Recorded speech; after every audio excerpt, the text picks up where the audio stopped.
Okay, it's visa free, yes, but there is no direct flight entry. There is no direct flight between Kenya or between Africa and Jamaica. Uh, you have to transit.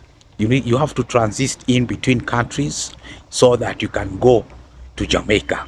And transiting into some of this country is very, very difficult sometimes. Okay, it is also very expensive sometimes.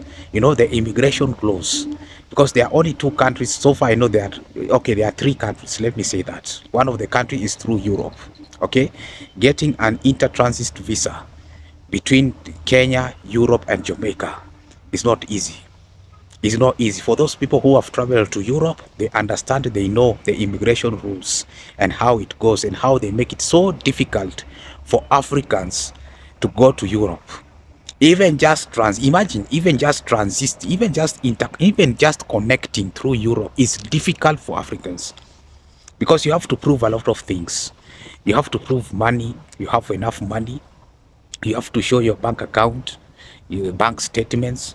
You have to show your, I don't know, you have to show that you do not have any intention of trying to go, of trying to escape to Europe. Okay, you have to show full proof that indeed you are going to connect to Jamaica. So it's not easy. The same thing with the US. The immigration laws in US and Europe, they are very difficult. They are very, very hectic. Okay, and it's also expensive additionally, and you can also be denied the intertransit visa. Another way is through Ethiopia. Another way is through Ethiopia, Brazil, then Jamaica. But now that one is also extremely, extremely expensive, ladies and gentlemen. So you see how hard it is, see how difficult it is. Yes, there is visa free, but connecting, that's where the difficultiness comes in, ladies and gentlemen. About expenses or living expenses in Jamaica. Luckily, most Jamaicans, like the way I've heard, most Jamaicans are very uh,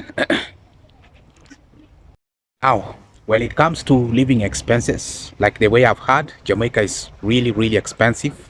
But luckily, most Jamaicans are really hospitable people. You might find a host who might host you in Jamaica. You know, that's one of the most good thing about Jamaicans. They are really, really hospitable. You know, once you arrive there, you connect with your host, you know, and you say your challenges, they might host you. They might host you. But either way, Jamaica is expensive. It's pretty, pretty, pretty expensive, ladies and gentlemen. Those are some of the key points. Those are some of the reasons as to why sometimes it's very difficult for Africans to travel to Jamaica, especially to someone like me who has never boarded a plane before. Let me be honest with you. I've never boarded a plane before. I have gone to the airport, yes, but I have never boarded a plane. I have never traveled in a flight before. I have never gone outside Africa before. Huh? I have never boarded a plane before, ladies and gentlemen. So you imagine it will be my first time.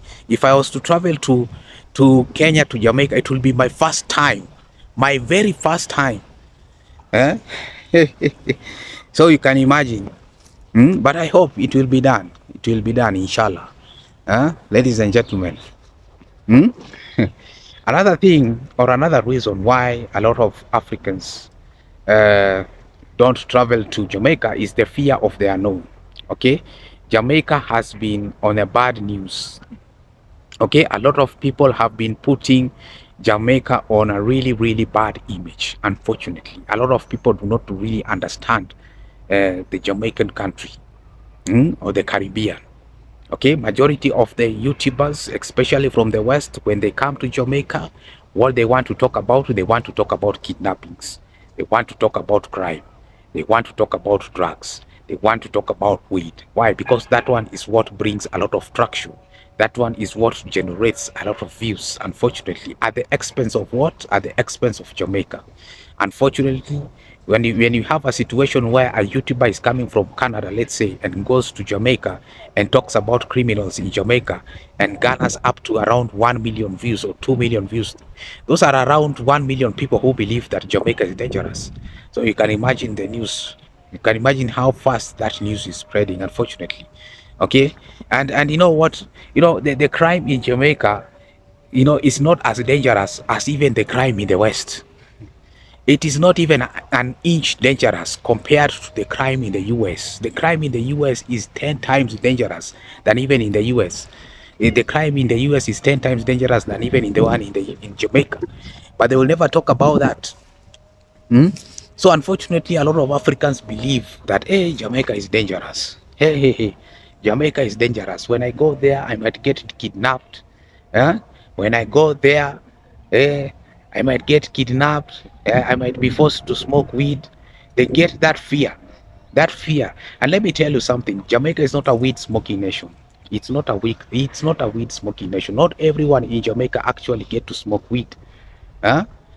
That's not something that you really want to.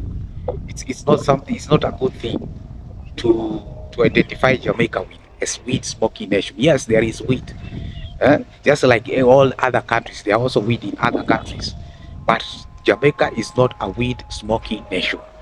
Please stop identifying Jamaica as a weed smoking nation. Majority of Jamaicans do not like that. Do not like their country to be identified as so. There are so many good things. There are so many good things you can talk about Jamaica. So many good things, athletes, food, environment, escarpments, eh? So many things. Even education. There are also universities in Jamaica. People do not know that. Conclusively, we can say that lack of enough information about Jamaica has really stopped a lot of Africans from traveling to Jamaica. Lack of enough information, lack of good knowledge or education about Jamaica has unfortunately stopped a lot of Africans from traveling to Jamaica, unfortunately. Because of this bad representation by YouTubers. It's quite unfair. It's quite unfair, ladies, and it did not even outside YouTube. It did not even start. It started before YouTube. I remember when crime about Jamaica was really trending in the 90s in the millennium 2002 2003. All you could hear is about crime from music, from documentaries, ladies and gentlemen. If you could own a DSTV, you will see a typical Jamaican documentary was really talking about crime. I remember even in a Facebook live.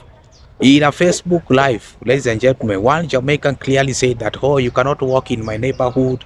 It's quite dangerous.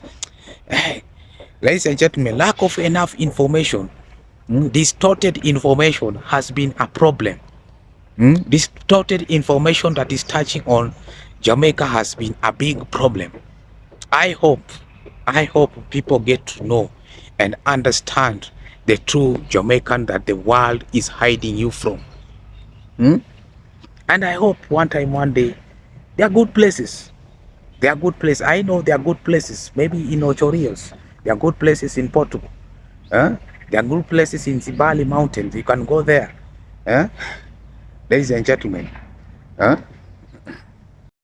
Anyway, ladies and gentlemen, I hope that one time, one day, I'll come to Jamaica. It's my end goal. It's my end goal to finally come to Jamaica, probably next year around September. I want to give myself an ample time to prepare myself. Like I've just said, this will be my first flight. For someone who has traveled a lot of times, like Dimwango, it's easier. But for some of us, for the first time, it will be for the very first time. Hey, anyway, it shall be done. It shall be done, ladies and gentlemen. And you can join my membership. My membership packs are there. You can join. Feel free to join and subscribe to my channel. Share. Do the good stuff. Subscribe. And thank you for also coming back and watch my video once again. Out of all the videos, you chose mine. Thank you so much. I don't take that for granted.